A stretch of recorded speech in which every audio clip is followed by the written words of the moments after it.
he, after Colorado's 7th preseason practice, got a chance to talk to Colorado's defensive tackles coach, their edge coach, and their pass rush coordinator.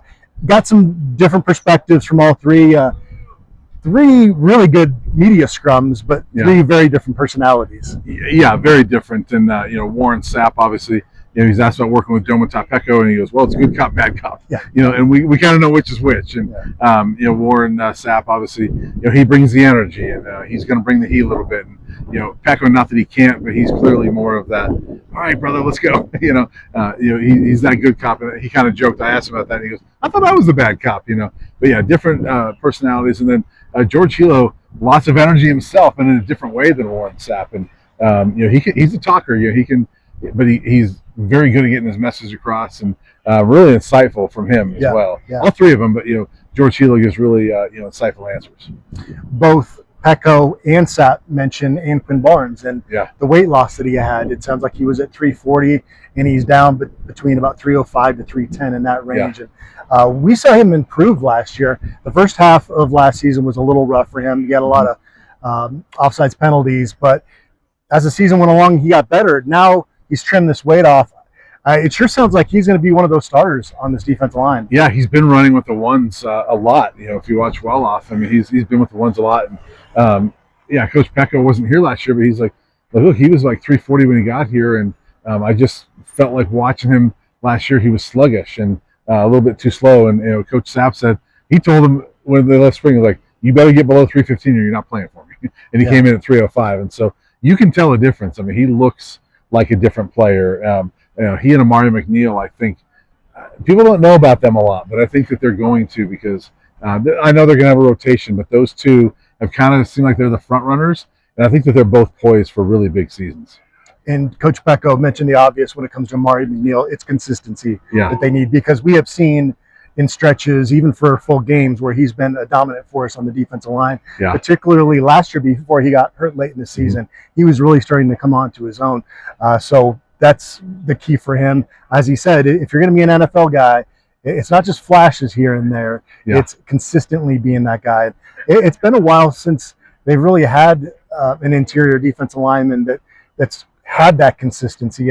Mustafa Johnson had that really good season around here. But that's a position that if you can get both Barnes and Amari McNeel to play consistent, and then you've got this depth behind them where they're going to stay fresh. I mean, this is going to be a really good group. As Peko said, really good teams are led by the front, and he thinks they have a chance to do that. Yeah, and that consistency. I thought Chidozie had some of that last year, but in a different way. He was that run stopper. He wasn't getting in the backfield, whereas Amari does that. And Amari's gotten better every year. You watch his college progression. There's a lot of guys on the team that are like that. Ardan Walker. I know we'll get to the edge guys in a little bit, but I think Amari McNeel, Ardan Walker are two examples of guys who've gotten better every year.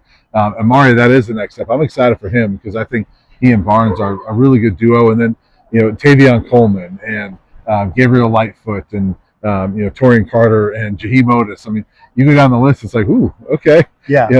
One thing that struck me about Coach Sapp real quick is he's like, I got here and I asked, who are the seniors? He goes, everybody ready to raise their hand. And I was like, oh, I guess I better recruit. But he also mentioned it being so many seniors. It's a player-led room, and that's a good thing.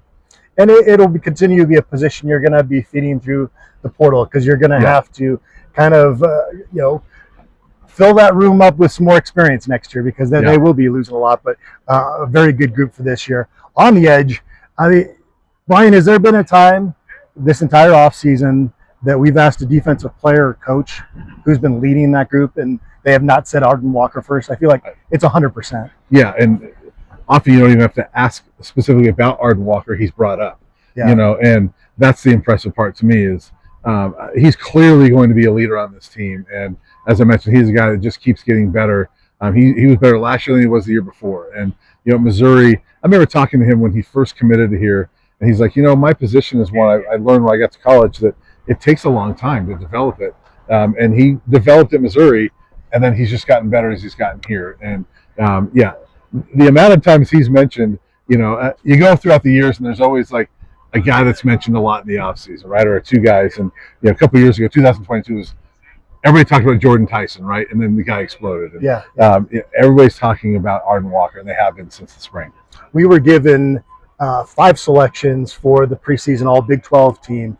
I snuck Ardan Walker there in 5th. I really think he's one of the most underrated football players in this entire conference. So I expect him to be an all-conference guy this year. Yeah, I don't know if you and I have talked about this specifically, but Arden's a guy that I think he was 4.5 sacks last year, right?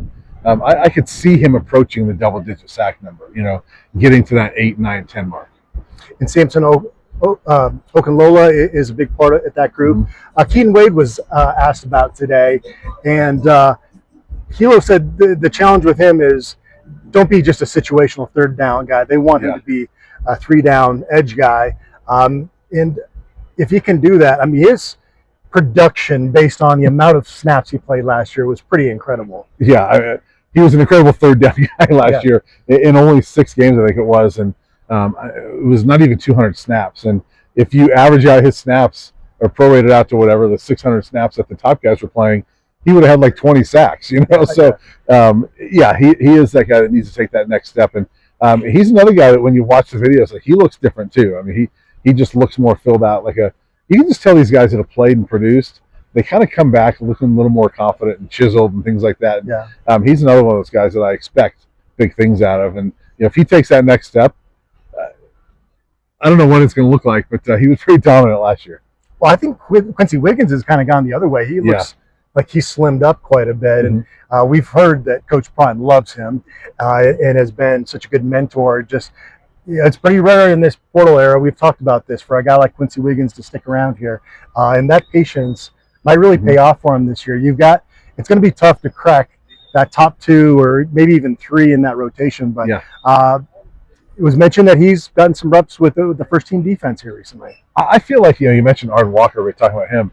I feel like Quincy Wiggins is one of those guys that, of the people that we haven't really seen a whole lot of, is being talked about a lot, And you hear his name quite a bit. I mean, Coach Prime brought him up at Big 12 Media Day as kind of watch out for Quincy Wiggins. And he looks like a different, more confident player too. And so, if they've got Ardan Walker and Keaton Wade and Okinola, and then you throw in Quincy Wiggins in there, that's a pretty good group. And they lost some key guys from last year, but you have to like what you have there. They didn't add much in the transfer. I don't think they added any in the transfer portal, did they? From the edge. They've got London Merritt, coming in from the high school ranks, but I don't think they added any transfers. But I don't feel bad about that group because I think that they've got some really good talent there. Yeah, and we'll see if Webb Walker can get back in the mix as well. So with the offensive interviews we did, I felt like the theme was balance. Today's theme was depth. There's a lot of players to talk about. Depth and aggression and violence was used a lot today, and so these guys, I think there's a lot of aggressive and violent guys in that front group. And when was the last time we really saw that? It's been a while. I mean, you mentioned Mustafa Johnson. You see it from specific players over the years, but when was the last time we saw a group, that was really violent and top quality? We haven't seen it in a long 16 time. had a lot of amazing players, but even that. They were kind of lucky defensively because they didn't get a ton of injuries outside of Derek McCartney and Cheeto late in the season for the bowl game. Their D-line stayed really healthy the whole year. They wouldn't have been able to take in the injuries that same season the way this team would be able to if they had to. Because I think it was Jordan Carroll, Samson Okinola, and Josh Tupou. It was kind of that trio, and they stayed healthy. You're right. Had they gotten hurt, they would have been in trouble. I feel like if somebody gets hurt in this group, they're okay. All right, we're going to be back later this week as Colorado hosts its Fall Sports Media Day event.